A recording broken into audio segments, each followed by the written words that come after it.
AQ level physics exam question. There is a crush array that flows through, that passes through the conveyor belt, and the when the crush array pass through the conveyor belt, due to the friction, the two minerals get opposite charge. There are two minerals.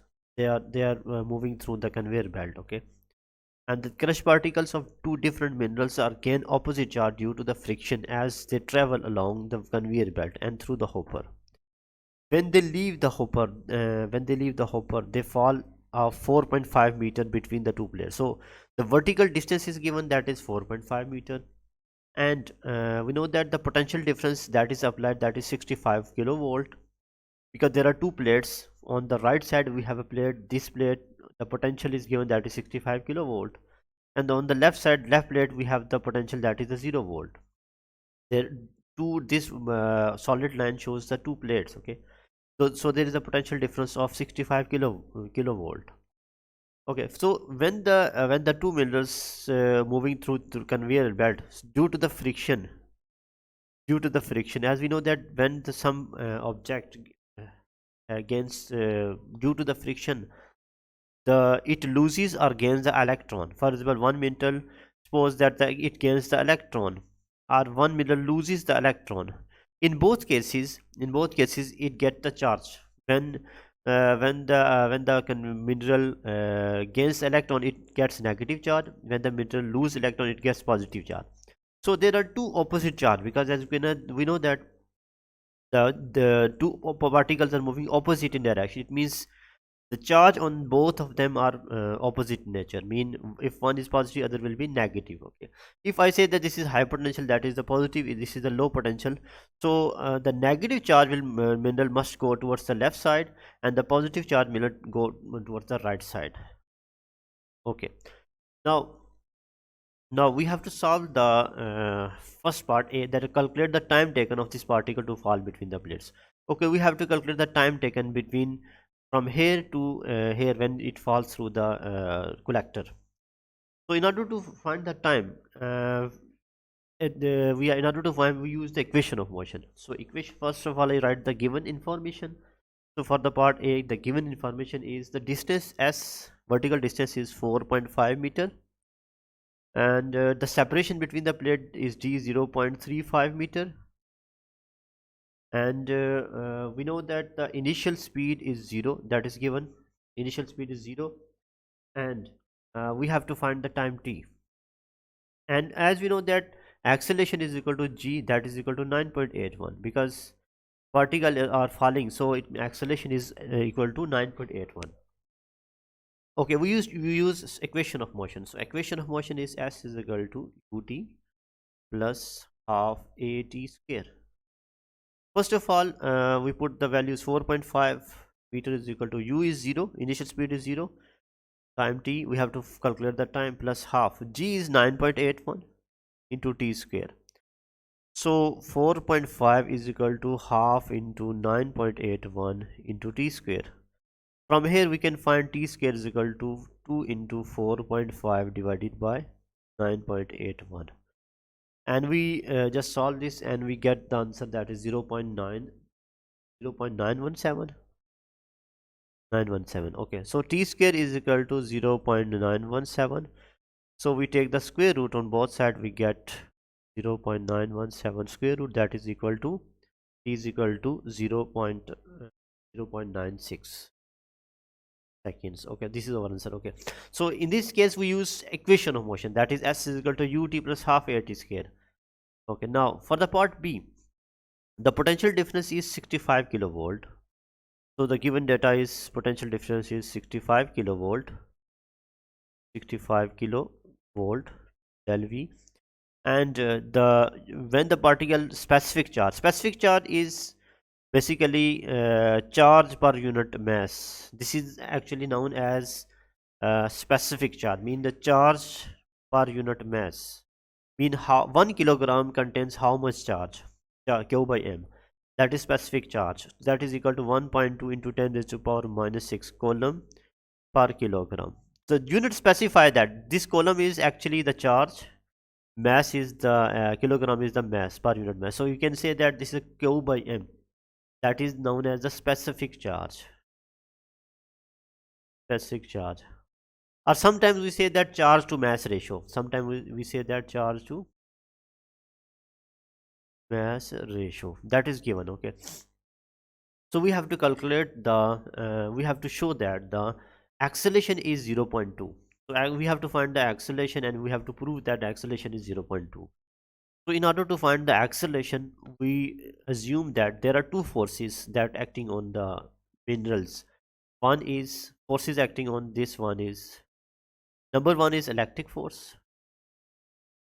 Electric force, as we know that electric force is equal to charge multiplied by electric field intensity. Equation 1. What is E? E is the actually the strength of the field. E is actually strength of field. That is also known the intensity. So Q is the charge, F is the force. So force is number two force is second law, F is equal to ma. Equation 2, because second law. According to second law, we know that the force is equal to F is equal to ma. So we equate or compare these two forces, because the battery or the potential difference between the plates, it provides electrostatic force, and this electrostatic force, according to conservation, be converted into the force this accelerate the particles. Okay, so this F is equal to ma. So we compare these two, so these must be equal. So it means we compare 1 and 2. When we compare 1 and 2, we get ma is equal to QE. So a is equal to Q by m into E. So equation number 3. So as we know that we know the value of Q by m, but we don't know value of the E. So E is not given. The problem is E is not given. Intensity or strength is not given. But we know that if we know the potential difference, between the plates, and we know the separation of the plates, that is 0.35 meter. So if we know the separation, if we know the potential difference, so we can find E. If by another equation, that is E is equal to del V over D or del V over R. The separation is, if I say that separation is D, so E del V over D. So del V is 65 kilovolt. Kilo mean 1000, 65,000 volt. By for split separation is D, that is 0.35 meter.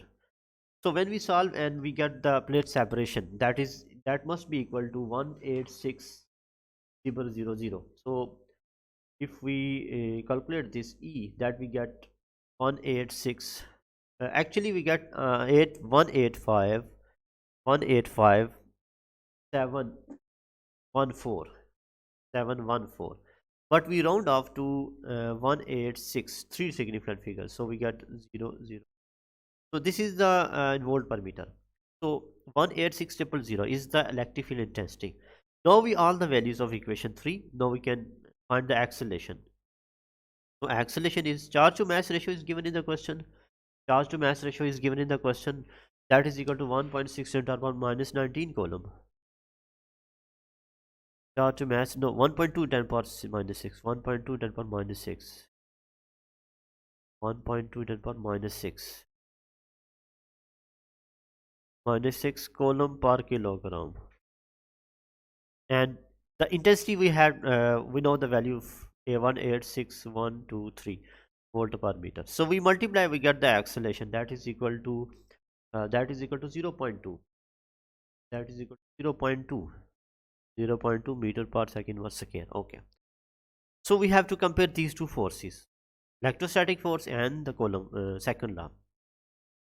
Okay, for the part C, calculate the total horizontal deflection of the plate that occurs. So we have to find the horizontal deflection, mean if the charged particle is moving from here and it will deflect it to here in this point. Okay, so we want to know the horizontal deflection x. Okay, so in order to find the horizontal deflection, we use equation, that is x is equal to ut plus half gt square. G acceleration is g, so this is also equation of motion. Okay, so in this case we know that x horizontal velocity is, that is given in the question, that is 0. In the starting we have the horizontal velocity is given, that is equal to 0. assume the particle has zero velocity when it leaves the hopper and enters in the region, so it has a zero velocity. So initial velocity is zero. So this is the initial velocity, so it's 0 into time. Time is 0.96 plus half. G is 9.81 and T is 0.96 whole square, and X is, we have to find the X value. Okay, now we calculate this and we get the answer, that is it must be equal to we calculate it, we get 0.092, and when we round off we get 0.1 meter, 0.10 meter. Okay, so in this case the main thing is that initial speed is 0, that is given in the question. Okay, now for the part T, explain the why the time of fall vertically between the independent of the mass. So time, why the time of fall is independent of mass. So simple is that if we see that equation for time, so S is equal to ut plus half at square. So if initial velocity is 0, so we get S is equal to half at square. So t square is equal to 2s over a. So t is equal to under root 2s over a, or 2s over g, you can also write. So t is equal to 2s over g. So in this equation, we notice in this equation there is no m. So equation, for example, I said this is equation number 1. This equation, as we know that t is equal to under root 2s over g, so obviously as equation 1 shows that time of fall only depends on it only depends on distance s and value of t. It is independent of mass m. So as time of fall does not depend on the mass, it only depends on distance and the value of g by this equation 1. Okay, now for the part E, explain and state two reasons why the horizontal acceleration of particle is different for each particle. So we have to explain the horizontal acceleration is different for each particles. Okay, so first of all, as we know that acceleration can be defined as we know there are two forces, F is equal to ma and F is equal to QE. As already I stated that ma is equal to, if we compare ma is equal to QE, so acceleration is QE by m. So this is for the equation number 2. So this equation 2, it represents that acceleration depends on the charge E and m. As we know that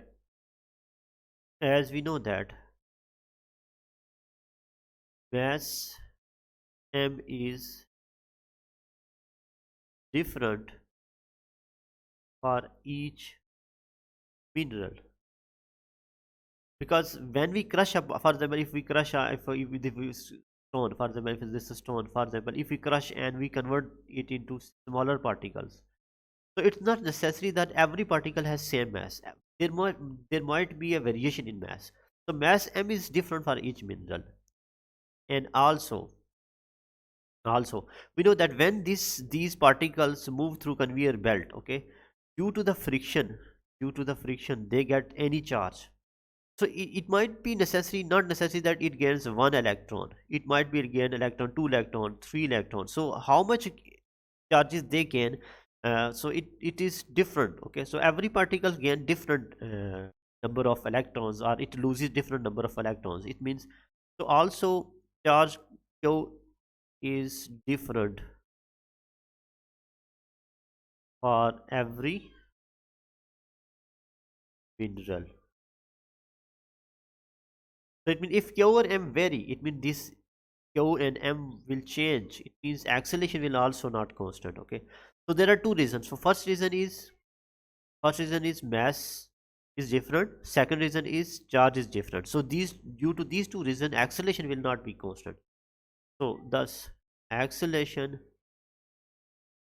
is different